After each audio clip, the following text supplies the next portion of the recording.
So sir, walang pwedeng na-violate yung ginawa po nitong dating majority, nitong kampo ni Senator Alan doon sa kanilang pag-boycott, tas pag-conduct ng hearing, yung Thursday hearing nila, ano po ba yun?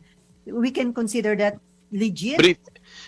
Briefing, parang briefing. Kasi ang mga senador naman, wag mo naman din i-deprive ng, kung gusto nilang kausapin ng merong anti-government na critics, mga government critics, gustong kausapin ng opposition sa Senado, payagan mo silang mag-usap. Ang problema, ginawa yata nilang very public yung usapan nila doon. Marami silang mga public link siniraan. Yun, walang walang protection ng as if it is a committee hearing of the legislative body. Kasi So, meeting lang yun, meeting or briefing yun eh. Na ginagawa namin sa opisina, marami naman pinag-uusapan sa opisina na nasusumbong eh.